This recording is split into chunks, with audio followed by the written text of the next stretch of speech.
Hello friends, आप सभी का स्वागत है हमारे यूट्यूब चैनल विजार्ड क्लासेस पर। दोस्तों, ये क्लास जो है बीपीएससी कंप्यूटर टीचर और एचटीईटी कंप्यूटर के लिए जो है ये क्लासेस है। ठीक है, तो चलिए आज का सेशन स्टार्ट करते हैं। और सेशन स्टार्ट करने से पहले आप लोग एक इन्फॉर्मेशन जान लीजिए कि एचटीईटी का जो है रिजल्ट आ चुका है। जो लोग अपना रिजल्ट नहीं देखे हैं वो लोग अपना रिजल्ट चेक कर सकते हैं। ओके फ्रेंड्स, आज ही जो है रिजल्ट जारी हुआ है। चलिए तो स्टार्ट करते हैं आज के सेशन को। पहला क्वेश्चन है, the data written in flip flop remains stored as long as. ठीक है, तो जो भी डेटा जो है फ्लिप फ्लॉप में जो रिटर्न रहता है वो कब तक जो है स्टोर रहता है वो पूछ रहा है।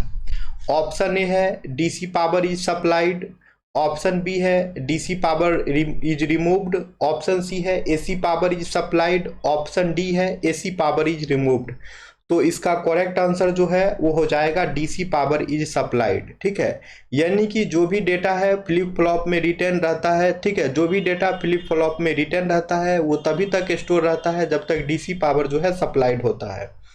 ठीक है, तो फ्लिप फ्लॉप जो है सेमीकंडक्टर मटेरियल्स का बना होता है, इसलिए जो है एसी सोर्स को जो है एक्सेप्ट नहीं करता है।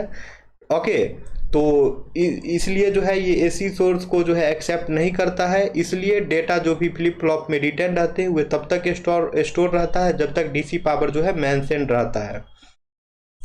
नेक्स्ट क्वेश्चन है, the memory capacity of a static RAM varies from.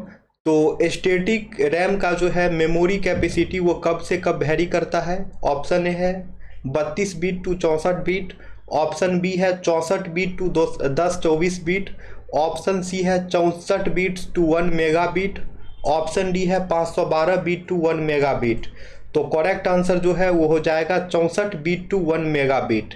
ठीक है, the memory capacity of a static RAM varies from 64 bit to 1 mega bit. तो इसका डिस्कशन देख लीजिए। Static RAM is faster than dynamic RAM. Static RAM जो है वो dynamic RAM से फास्टर होता है। As the access time for D RAM is more compare to that of S RAM. तो जैसा कि एक्सेस टाइम जो है डी रैम का वो ज़्यादा होता है एस रैम के कंपेयर में। Okay friends, the memory capacity of static RAM varies from 64 bit to 1 mega bit. और स्टैटिक रैम का जो है मेमोरी कैपेसिटी जो है वो 64 बीट से लेके 1 मेगा बीट के बीच में जो है वेरी करता है। अब आइए एस रैम के बारे में देखिए। तो एस रैम जो है it stores information as long as the power is supplied. जब तक पावर सप्लाइड होता है तब तक जो है ये इंफॉर्मेशन को स्टोर रखता है। Transistors are use to store information in S RAM. S RAM में जो है ट्रांजिस्टर्स का यूज होता है इन्फॉर्मेशन को स्टोर करने के लिए। Capacitor are not use, hence no refreshing is required. तो एस रैम में जैसा कि जानते हैं कि ट्रांजिस्टर यूज होता है, इसमें जो है कैपेसिटर का यूज नहीं होता है, इसलिए जो है इसमें किसी भी तरह का रिफ्रेशिंग का कोई आवश्यकता नहीं होती है।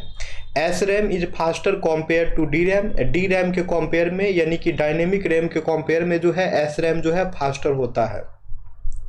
It does not have a refreshing unit. S RAM में जो है रिफ्रेशिंग यूनिट का जरूरी नहीं पड़ता है क्योंकि इसमें कैपेसिटर यूज ही नहीं होता है, इसमें ट्रांजिस्टर यूज होता है। इस कारण से जो है स्टैटिक रैम में रिफ्रेशिंग यूनिट की कोई आवश्यकता नहीं होती है। These are expensive. S RAM जो है दोस्तों वो काफ़ी एक्सपेंसिव होता है as compare to D RAM. S RAMs are low density device. S RAM जो है वो लो डेंसिटी डिवाइस होता है। In this bit are stored in voltage form. इसमें जो बीट होता है दोस्तों वो वोल्टेज फॉर्म में जो है स्टोर होता है। अब दोस्तों यहाँ पे देख लीजिए स्टैटिक रैम और डायनेमिक रैम के बीच में जो है डिफरेंसेस देख लीजिए। ठीक है, अब जो है स्टैटिक रैम और डायनेमिक रैम के बीच में जो है डिफरेंसेस को देख लीजिए। तो एस रैम जो है वो ट्रांजिस्टर का यूज करता है सिंगल बीट ऑफ डेटा को स्टोर करने के लिए।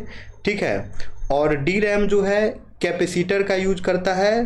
ठीक है, और डी रैम जो है दोस्तों कैपेसिटर का यूज करता है डेटा को स्टोर करने के लिए। ठीक है फ्रेंड्स, अब S RAM does not need periodic refreshment to maintain data. S RAM में जो है कोई पीरियोडिक रिफ्रेशमेंट का आवश्यकता नहीं होता है डेटा को स्टोर करने के लिए।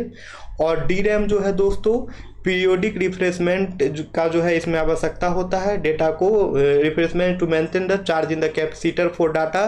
ठीक है, डी रैम में जो है पीरियोडिक रिफ्रेशमेंट की आवश्यकता होती है क्योंकि इसमें जो है कैपेसिटर यूज होता है। और एस रैम में जो है पीरियोडिक रिफ्रेशमेंट की आवश्यकता नहीं होती है क्योंकि एस रैम जो है दोस्तों ट्रांजिस्टर का यूज करता है।